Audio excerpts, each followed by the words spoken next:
Les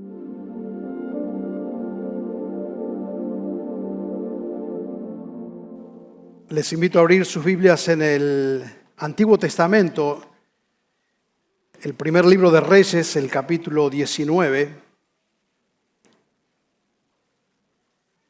Estamos estudiando acerca de las emociones y hablamos del desaliento.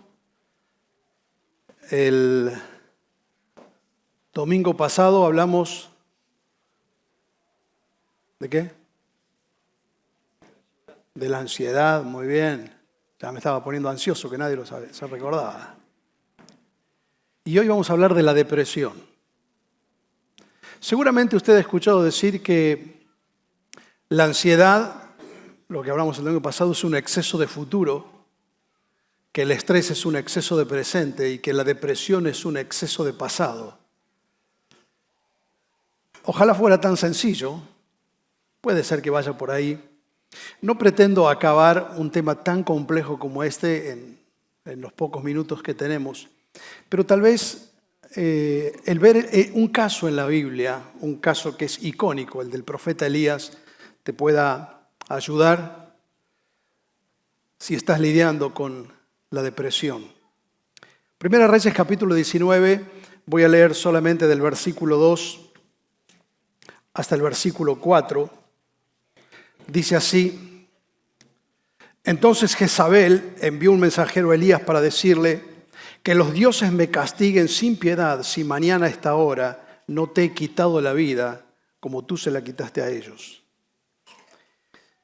Elías se asustó y huyó para ponerse a salvo. Y cuando llegó a Berseba de Judá, dejó allí a su criado y caminó todo un día por el desierto. Llegó a donde había un arbusto y se sentó a su sombra con ganas de morirse.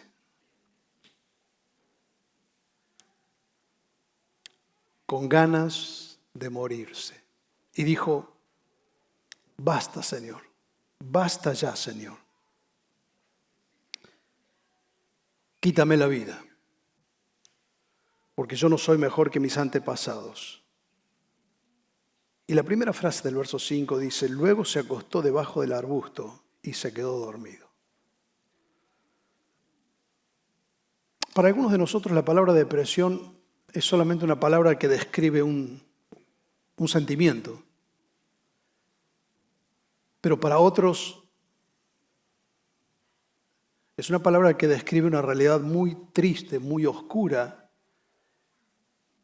agobiante, difícil de sobrellevar. La depresión impacta la totalidad de la vida. A veces, aún en círculos evangélicos, se lo trata de simplificar bastante, pero es un tema sumamente complejo. Es como que se pierde de pronto la perspectiva de la vida, la perspectiva, grábese esta palabra, se pierde la perspectiva correcta de sí mismo, de las circunstancias, de Dios, del futuro. Se empieza a hacer una relectura desde esa perspectiva que ahora es prácticamente en 2D, nada más. Afecta a la persona en su forma de pensar, en sus emociones, pero afecta también a la persona en su cuerpo, orgánicamente, en sus hábitos y en su apariencia. Hay diferentes tipos de emociones, de depresiones, no me voy a poner técnico con esto, pero simplemente para que usted entienda que estamos frente a un tema tan complejo. Hay depresiones endógenas, depresiones exógenas, depresiones reactivas, depresiones sintomáticas, depresiones espirituales. Pero tal vez esto te ayude para, por lo menos, mirar un poco la situación. Acabamos de leer el caso del profeta Elías, un hombre que llega a pedirle a Dios la muerte. Lo leímos recién, voy a volver al versículo 4, cuando él le dice: Señor, basta, quítame la vida. Y no estamos hablando de un novato. Por todos, Elías es considerado el más grande de los profetas del Antiguo Testamento, al punto que cuando Jesús está en el monte de la Transfiguración aparece solamente Moisés y Elías. Los dos hombres más grandes del Antiguo Testamento en un momento sintieron ganas de morirse y le pidieron a Dios no vivir más. Moisés lo vivió y Elías lo vivió. Entonces, cuando una persona está atravesando un proceso de depresión, es una lectura muy equivocada siempre pensar que esa persona está así porque está mal con Dios, que es un problema de su fe, que si va a la iglesia y si lee la Biblia se le va a pasar.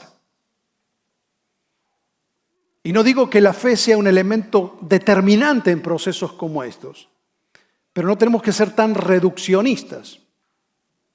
El libro de Santiago, el capítulo 5, dice: Elías fue un hombre sujeto a las mismas emociones o pasiones o las luchas interiores que nosotros tenemos. Y esto lo describe de manera acabada.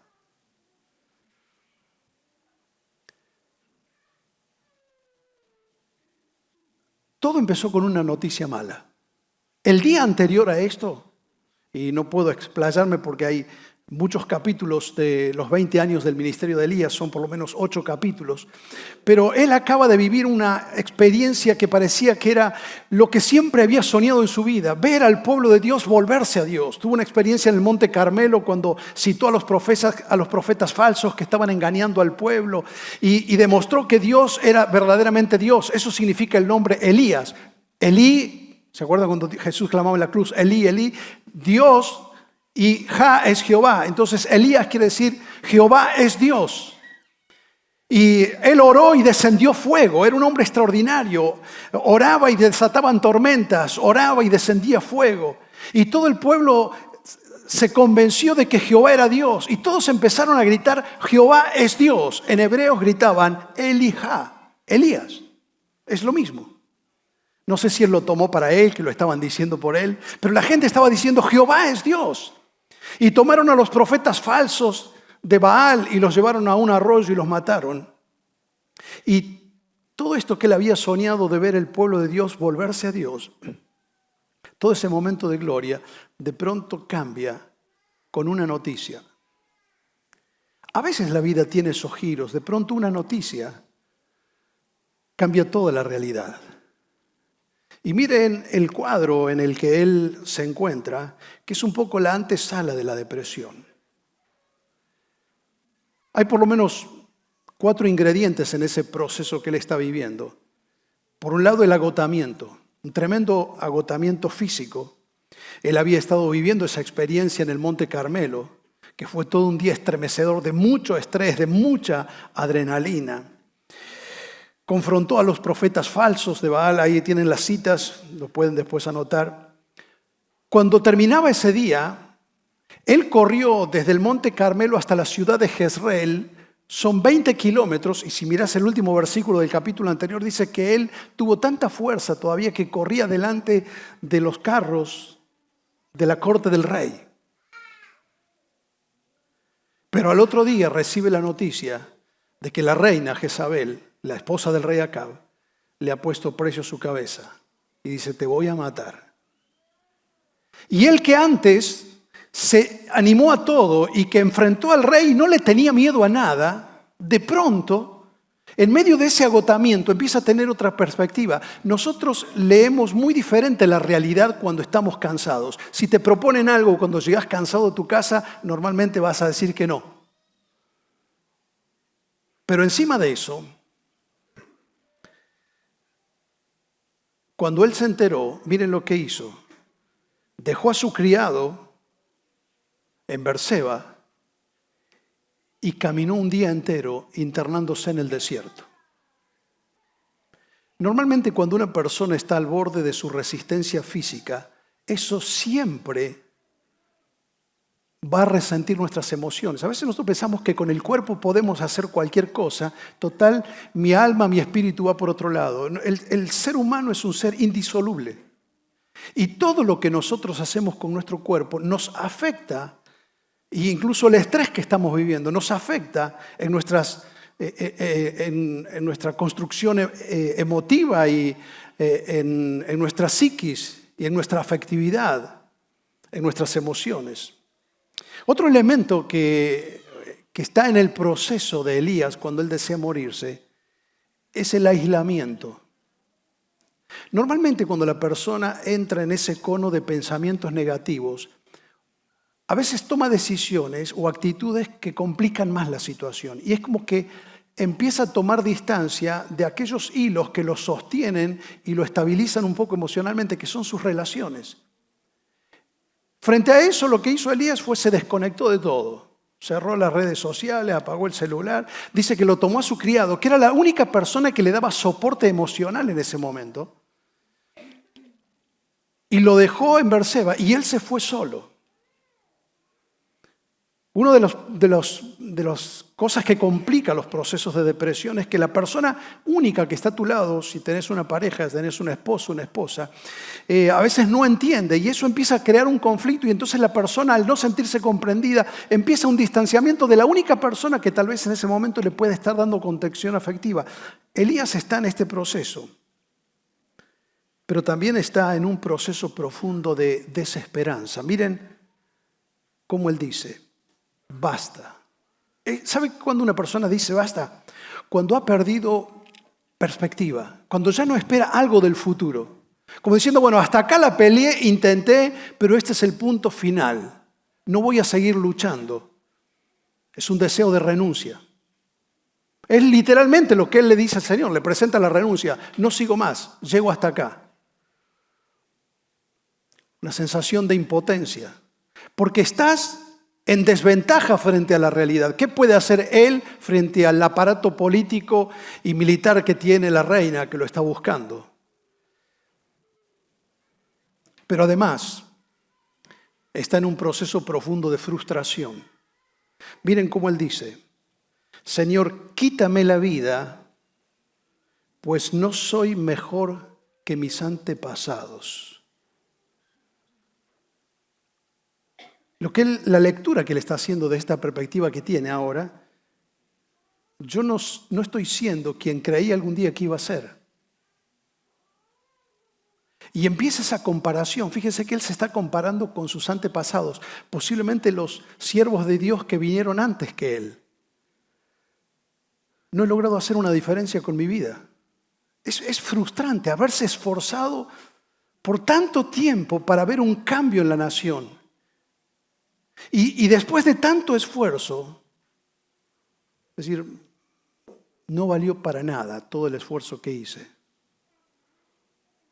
No voy a poder lograr lo que otros logran. No hay una relación entre el esfuerzo y el resultado. ¿Saben que esto es tan frustrante? Es decir, hay una asimetría entre el esfuerzo invertido y el resultado logrado. Cuando estás luchando por sacar adelante el matrimonio y ves que la otra parte no hace nada y después de tantos años de esfuerzo, de pronto descubrís que otra vez estás exactamente lo mismo. Cuando has acompañado a una persona que la querés recuperar y ayudar porque está en medio de una adicción y después de tanto esfuerzo y que parece que hay una luz de esperanza y de pronto descubrís que otra vez estamos en la misma situación. Y esa asimetría entre el esfuerzo, a veces por querer progresar y llevar adelante un trabajo, un negocio, mejorar las ventas, buscarle las 1000 vueltas y cuando no ves que hay una relación entre el esfuerzo invertido y los resultados logrados, se producen situaciones como estas, donde el profeta dice, no tiene sentido, basta. Quítame la vida, no soy mejor que mis antepasados. Estamos leyendo la historia de uno de los más grandes hombres de Dios del pasado. Y esto nos debe decir algo, que todos somos vulnerables a lo que se llaman las distimias, esas alteraciones en los estados anímicos.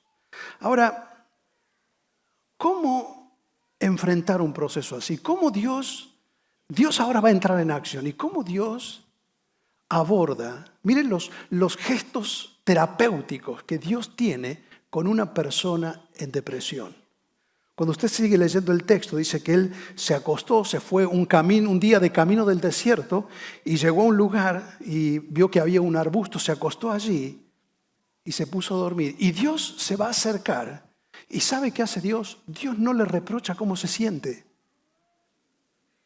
A veces cuando nosotros estamos frente a una persona que está sufriendo depresión, tenemos la tendencia a reprochar todavía encima, crearle culpa sobre lo que está sintiendo.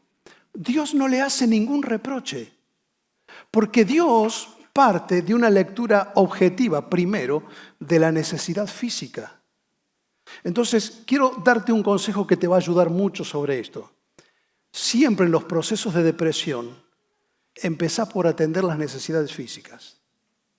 Dios no empieza por lo espiritual. Dios no le dice, bueno, Elías, despertate, vamos a orar, tenés que seguir sirviendo, tenés que levantarte, mira que yo te amo, que sos mi hijo, sos mi siervo, mira todo lo que las bendiciones que te di. Dios le da de comer y lo deja descansar. ¿Será que Dios entiende algo que nosotros no entendemos?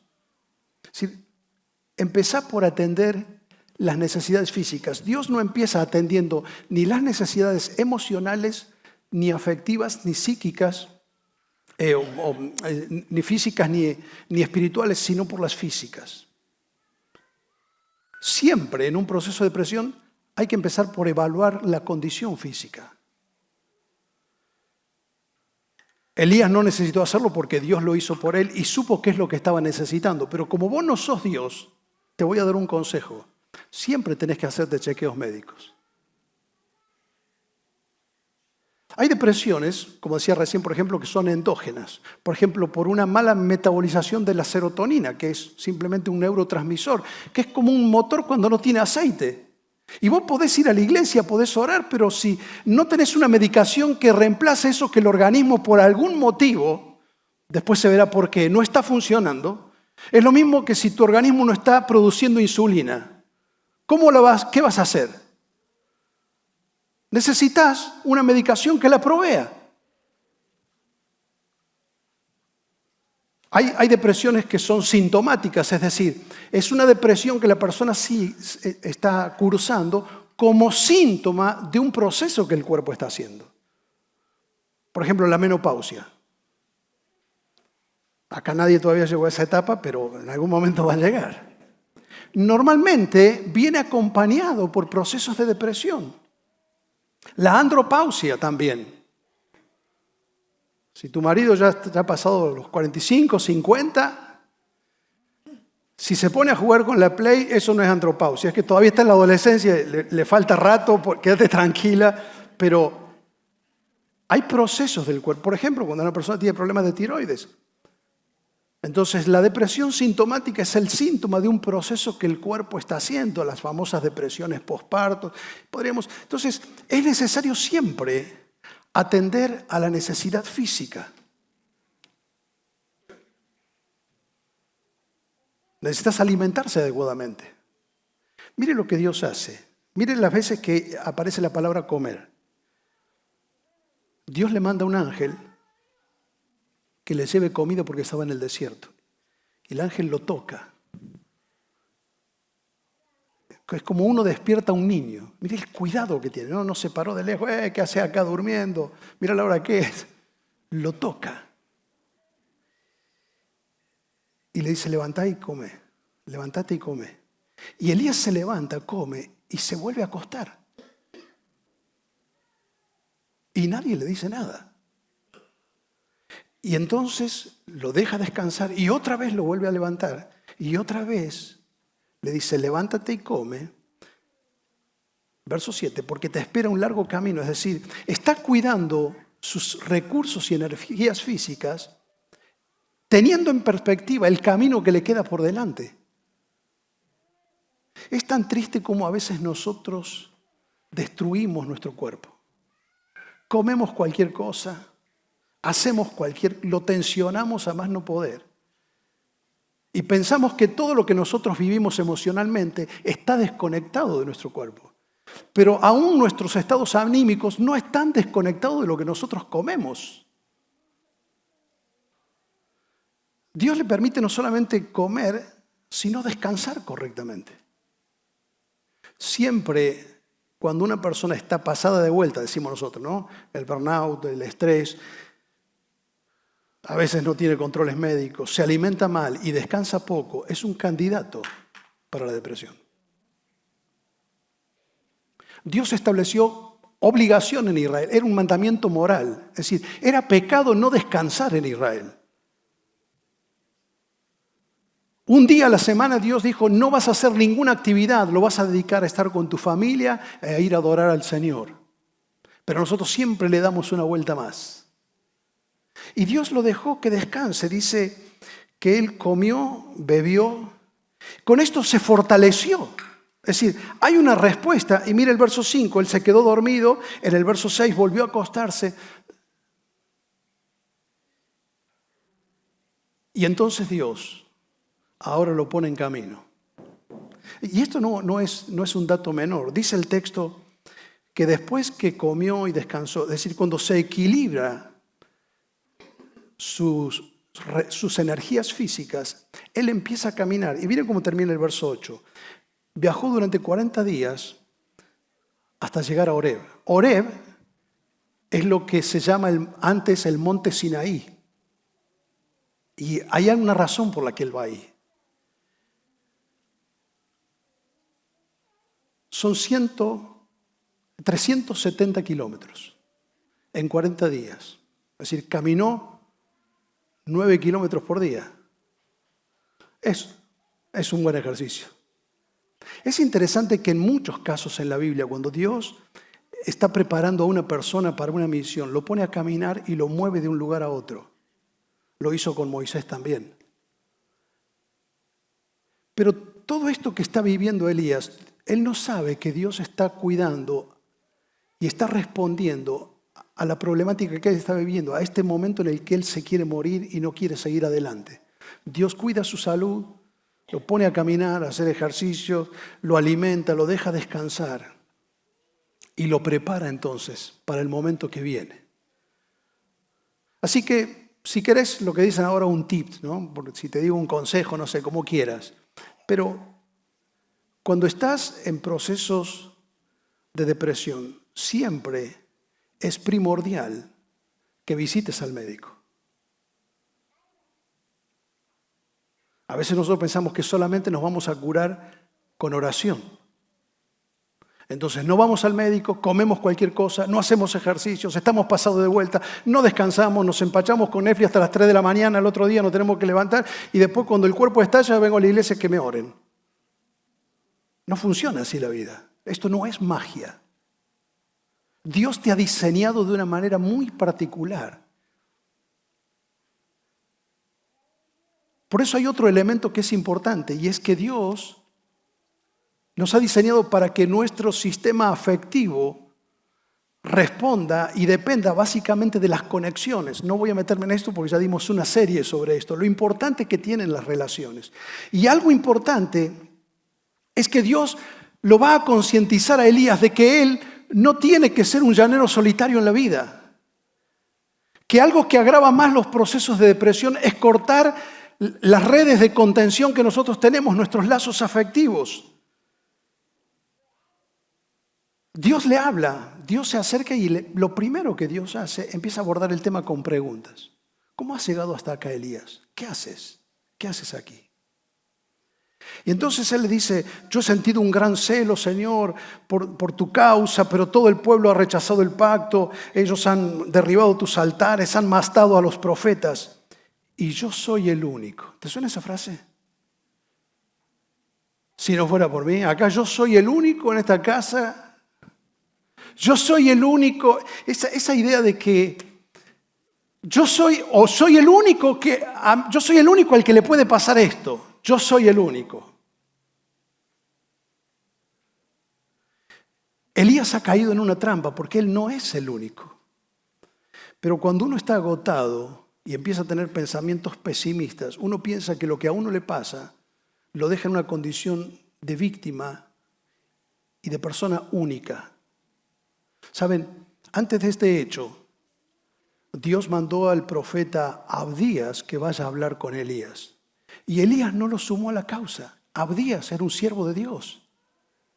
Y entonces Elías le dijo a Abdías, anda a hablar con el rey Acab, y le dio un mensaje, le dio una orden, pero no estableció un vínculo.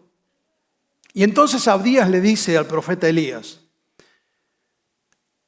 Hay 100 profetas, 100 siervos de Dios, que yo los he escondido para que no los maten. Puse 50 en una cueva y 50 en otra.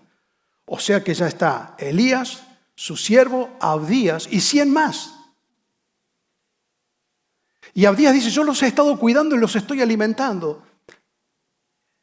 Es decir, Dios le está poniendo personas en su entorno. Y Elías, en vez de decir, qué bueno, ya somos un grupo que vamos a seguir adelante juntos, vamos a apoyarnos juntos en esta patriada de poder enfrentar a los falsos profetas, vamos a servir juntos a Dios, estamos unidos por la misma causa, servimos al mismo Señor. No, Elías siguió solo. Es más, cuando la cosa se complicó, hasta no lo atendía a su siervo, lo dejó solo y se fue. Y después se queja que está solo. Cuando estás en esos procesos, tenés que tomar la iniciativa de conectarte con otros. Porque la persona normalmente empieza a recluirse y a decir, lo que pasa es que nadie se preocupa por mí. Se empieza a victimizar. A mí nadie me lleva el apunte. Cuando Pablo se sentía solo y estaba en una cárcel, él le escribió a los hermanos, le escribió a Timoteo y le dijo, vení a verme. Es muy importante para nuestras relaciones, para nuestras emociones, las relaciones.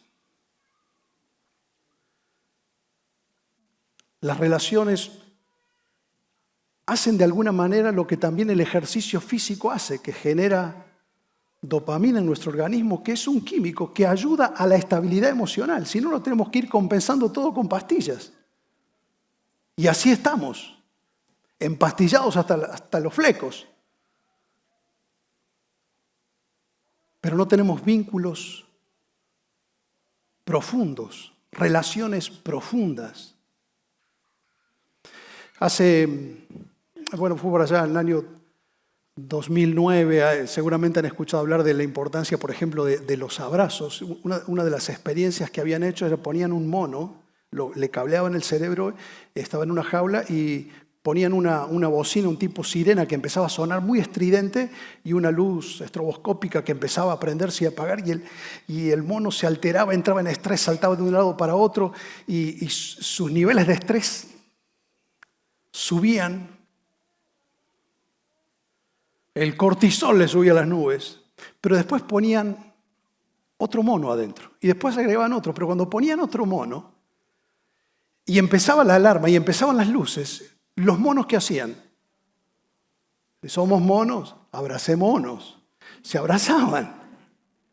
Y lo que los científicos iban testeando es que cuando ellos se abrazaban, sus niveles de cortisol se estabilizaban por las otras hormonas que van liberando el cuerpo y se estabilizaban emocionalmente a pesar del miedo que les generaba.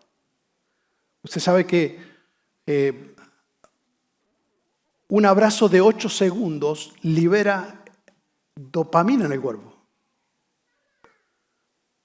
Libera endorfina en el cuerpo. Y libera oxitocina en el cuerpo. Todo eso solamente con un contacto físico de 8 segundos. Nosotros no lo podemos percibir. Pero todo eso tiene que ver con lo que nosotros somos. Somos seres para estar relacionados. Y cuanto más solos estamos, más propensos estamos a los desalientos. Menos anticuerpos tenemos frente a los golpes de la vida, más fácil nos deprimimos. Y Dios lo pone en un proceso para que Él entienda que no está solo.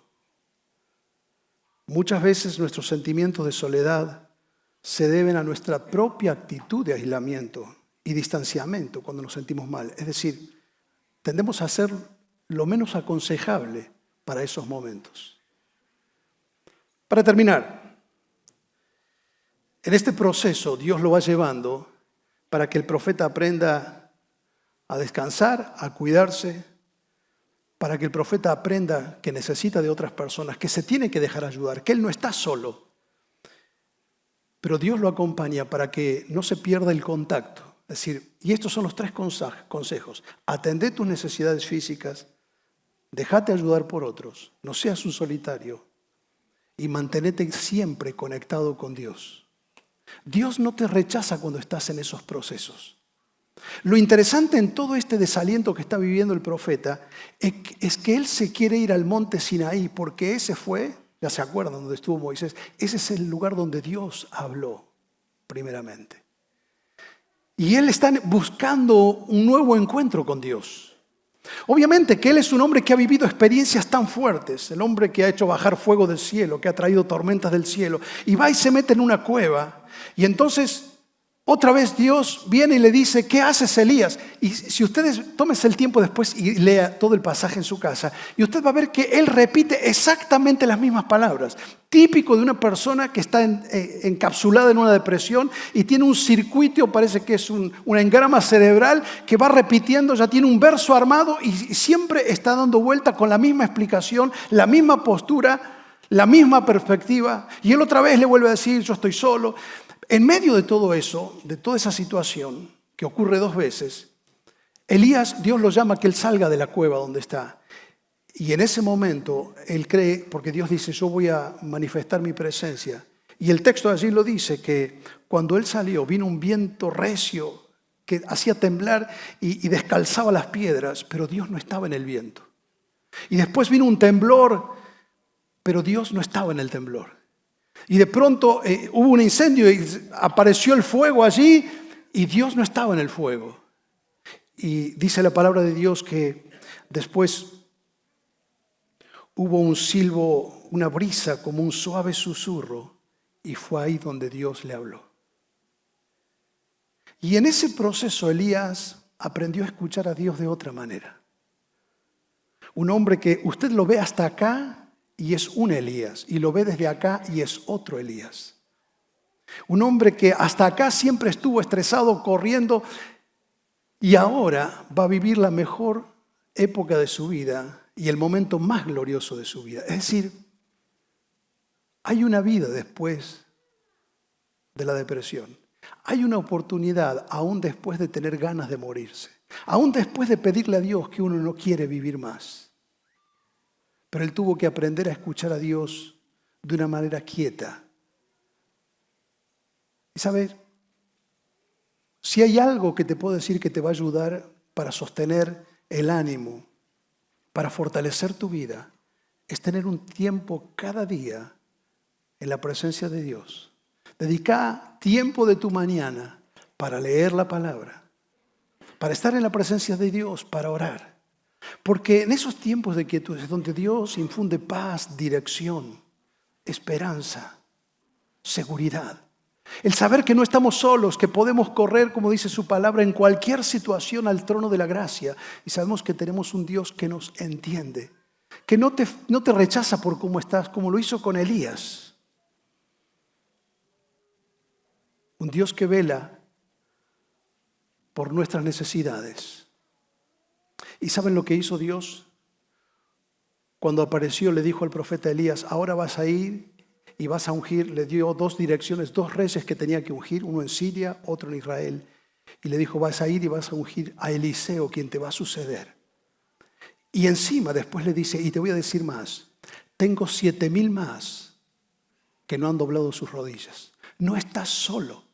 Es decir, Dios lo va de a poco poniendo en una nueva perspectiva. Es decir, le está diciendo a Elías, sos parte de algo mucho más grande que vos. El saber que tenés una familia de la fe, 7,000 personas, en realidad lo que está diciendo allí es que son 7,000, son personas que representan a 7,000 familias. Dios le está diciendo, al final vos te estabas diciendo que estás solo. Tenías a tu siervo, tenías a Abdías, tenías a los 100 profetas que cuidó Abdías, y ahora te digo más, hay 7,000 más, y atrás de esos hay una familia más de cada uno, y son más de 30,000. Y cuando uno se da cuenta que está en el contexto de una gran familia, que no está solo en la vida, que está junto con otros que comparten su fe, sus luchas, sus tropiezos, también sus alegrías. ¿Qué es la iglesia sino eso? Un lugar donde recibís un abrazo, un lugar donde haces relaciones sólidas, un lugar donde podés volver a escuchar la voz de Dios. Por eso Elías fue un lugar donde podía volver a escuchar la voz de Dios. ¿Qué es la iglesia y qué debe ser sino ese lugar donde entiendo que soy parte de algo que es más grande que yo? Que soy parte de una gran familia y que somos parte de la familia de ese gran Dios que nos ama, que nos corrige, que nos enseña, y que como Elías cuidó su salud física, porque atendió su necesidad, lo dejó descansar, le dio comer. Se preocupa por su salud emocional. Le dijo, hay gente a tu alrededor, ahora vas a ungir a quien va a ser tu mejor amigo, Elías. Pero también cuidó su salud espiritual. Le habló al corazón. Y lo sacó de esa perspectiva chata de la vida, en la que Elías se había metido pensando que todo estaba mal y que él estaba solo. En definitiva, caminar con Dios, aún en los momentos difíciles de la vida que tenemos ganas de tirar todo, nos puede ayudar como le ayudó a Elías. La presencia de Dios y la palabra de Dios le devolvió a Elías la perspectiva correcta.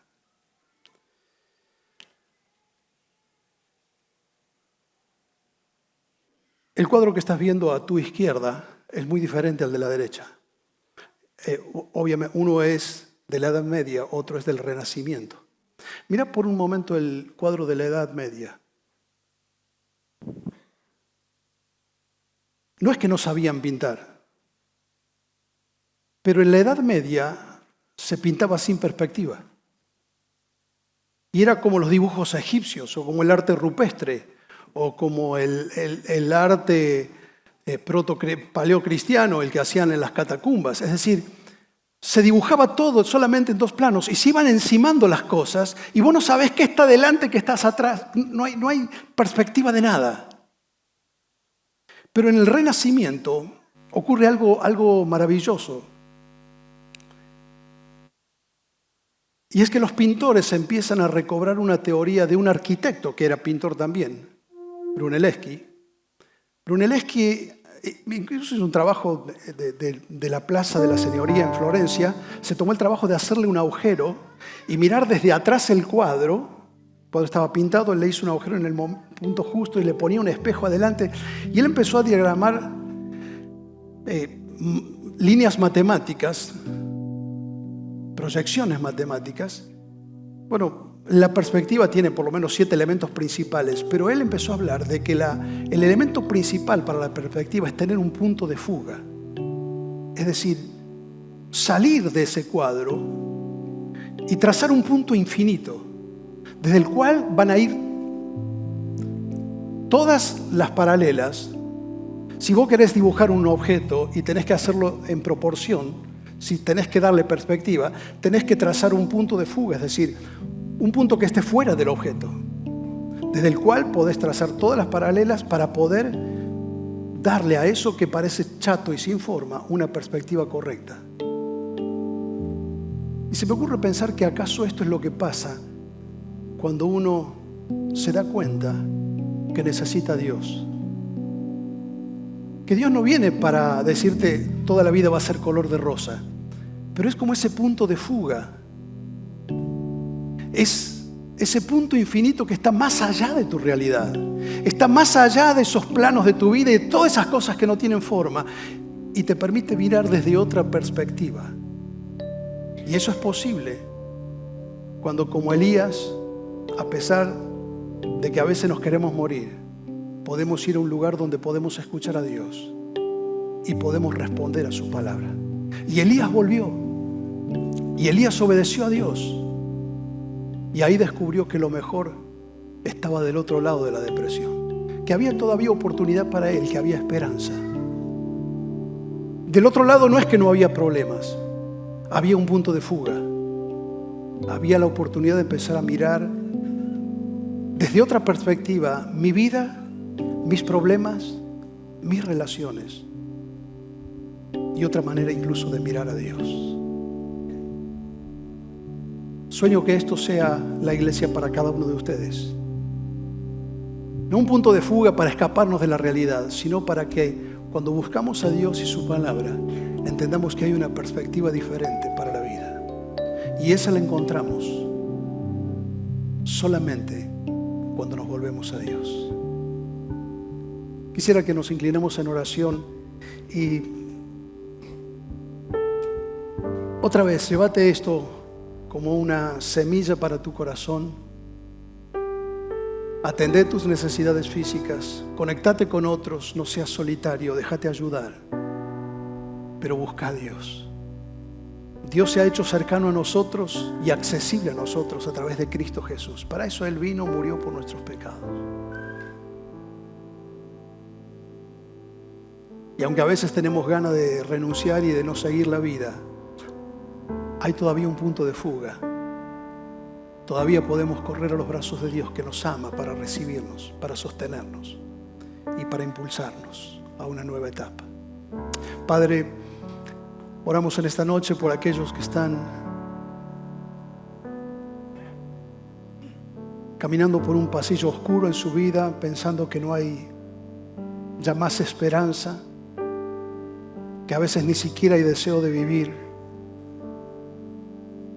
que han perdido el entusiasmo por soñar, por mirar al futuro, han perdido la perspectiva de la vida, de su realidad, de sus problemas, de su familia, de su futuro. Señor, te pedimos que tu Espíritu Santo esté trayendo consuelo, paz y una nueva perspectiva, una nueva manera de mirarse a sí mismo, de mirar la realidad y de mirarte a ti. Oramos, Señor, que tú traigas a cada corazón que está necesitando en este momento ese consuelo que necesitó Elías, esas nuevas fuerzas. Oh Señor, que tu palabra y tu presencia esté renovando cada corazón en este lugar.